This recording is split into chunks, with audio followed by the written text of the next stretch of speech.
አሰላሙ አለይኩም ወራህመቱላሂ ወበረካቱ። የተከበራችሁ ተመልካቾቼ እንደተለመደው በዛሬ ቪዲዮአችን እጅግ አሳዛኝና ልብ የሚነካን ቪዲዮ ይዤላችሁ መጥቻለሁ። እስከ ቪዲዮ ፍጻሜ ድረስ አብራችሁን ቆዩ። ቪዲዮውን ላይክ በማድረግ ጀምሩት። ለዚህ ቤት አዲስ ከሆናችሁ ሰብስክራይብ በማድረግ ቤተሰብ ይሁኑ። ቀጥታ ወደ ቪዲዮ እንገባለን። ጋባልሽ ነገር ፈሪዎች ናቸው ልጆቹ። አደባባይ ላይ መቆም አይችሉም። የቤት ልጆች ናቸው። ግልጽ ስነግርሽ የቤት ልጅ በሚባል ደረጃ የሚገለጹ ልጆች ናቸው። ያ ደግሞ የማዕዛ አስተዳደግ ውጤት ነው። ዝም ብሎ የመጣ ነገር አይደለም። ስለዚህ እኔ አደባባይ ቆሜ እግረኛው ሚዲያም ላይ ቢሆን ቆሜ በግንባሬ ተደፍቼ የኢትዮጵያን ሕዝብ እኔ ይቅርታ ጠይቃለሁ። እኔ ራሴ እነሱ ከኋላ የሆነው አይቀረጹ፣ ግን ለእናታቸው ልባቸው ይከፈት። እሷን እኛ ማሸነፍ እንችላለን። እነሱ ግን ልባቸው ይከፈት። የተባለው ነገር ልክ አይደለም ብለው ይቀበሉ። ቢሆንም ደግሞ የእናት ገበና አይወራም። በቃ ይሄ ትልቅ ጥፋት ነው። ለዚህ እነሱ ለሚያደርጉት ነገር እሷንም ይቅርታ፣ የኢትዮጵያንም ህዝብ ይቅርታ ብለን እኛ እንጠይቃለን። እኛ በቃ አለ። እኔ ብቻ አይደለሁም፣ በጣም ትልልቅ በሳል ሰዎች አሉ።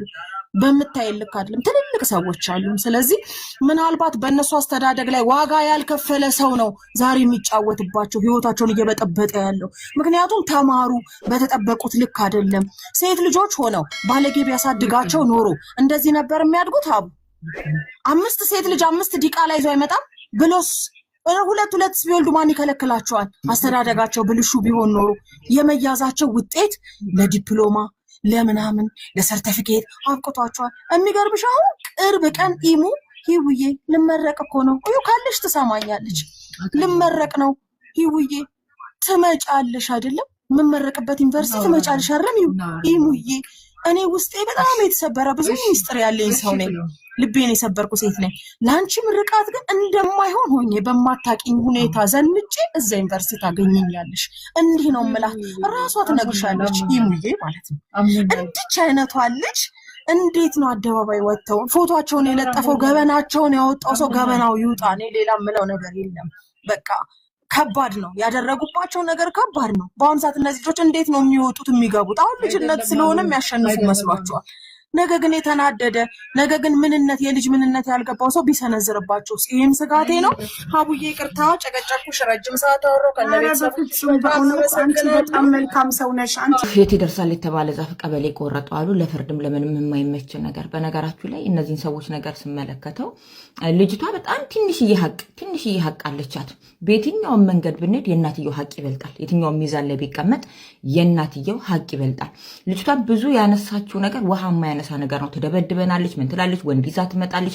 በመጀመሪያ የኔ ቆንጆ እኔ የወለድ ልጆች እናት ነኝ። ለዚህ ሁሉ ተጠያቂ እናትሽ ሳትሆን አባትሽ ነው። ወልዶ ጥሏችሁ የሄደው ወልዶ ማሳደግ ያልቻለው ወልዶ እናንተን መሰብሰብ ሚስቱን ማስተዳደር ያልቻለው አባትሽ ለዚህ ሁሉ ተጠያቂ ነው። እናትሽ አይደለችም። አንቺ እንዳልሽው ወንዶች ጋር ትተኛለች። እናንተን ለማሳደግ ቢሆንስ ካረዳት አንድ እናት 5 ልጅ ብቻዋን ይዛ ምንድነው የምትጠብቂው? ምን እንድታረግ ነው የምትጠብቂው? የእናንተን የዕለት ጉርሻ ለመፈለግ ቢሆንስ ያንን የምታረገው ጠይቀሻታል? እናቴ ለምንድነው ይህንን የምታረጊው ብለሽ ተጠግተሽ እናትሽን ጠይቀሻታል?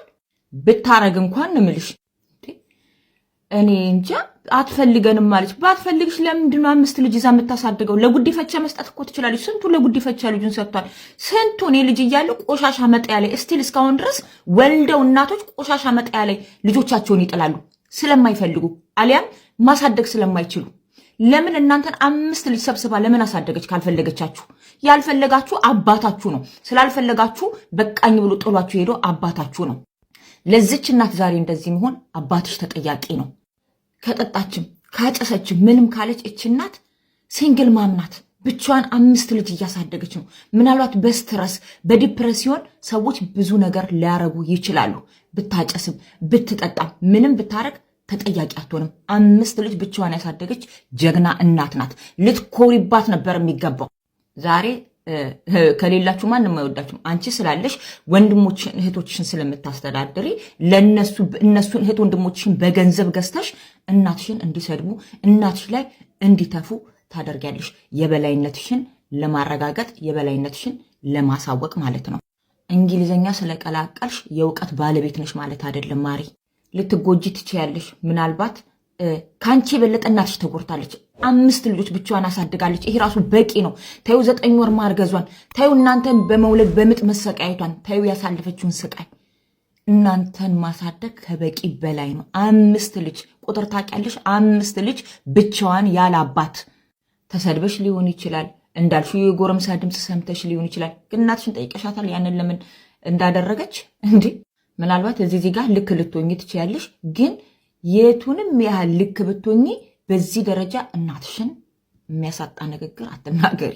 ሰው በቤተሰቡ አካሉ ሁሉ ይጎላል እኮ። ሰው እናቶቻችን ታውቃላችሁ፣ አልተማሩ ምን አላሉም። የሚማቱበትን ነገር የሚወረውሩትን እንኳን ነገር ጋይስ አያዩም። እና እናንተ በምትልኩት ብር እኔ እንደምፈልገው እንድታረግ ነው የምፈልገዋለች። እናትሽ ናት። ዋናው ነገር መላክሽ ነው። ዛሬ እሷ ባታሳድግሽ እኮ እዚህ ቦታ ላይ አትገኝም ነበረ ማሬ። አባታችሁ ጥሏችሁ እንደሄደው እሷም ጥላችሁ ብትሄድ ኖሮ ዛሬ እዚህ ቦታ ላይ ዛሬ ለደረሽበት ዛሬ ላለሽበት ሁኔታ ዋናው መሰረቷ እናትሽ ናት። በስማም በጣም ልጅቷ ሀቅ ሊኖራት ይችላል። በጣም ትንሽዬ እንዳልኩት ግን በጣም አጥፍታለች። በነገርሽ ላይ ወልደሽው ብላሻለች። እናትሽ ትላንትና አልቅሳ ወልደሽው ብላሻለች። ምርቃት እንዳይመስልሽ። ወልደሽው እርግማን ነው። እውነትም ደግሞ ወልደሽ ታይዋለሽ። ምናልባትም እንደ አባትሽ አይነት ባል ልታገቢ ትችያለሽ ከገባሽ። አስወልዶ ጥሎ የሚሄድ ማለት ነው።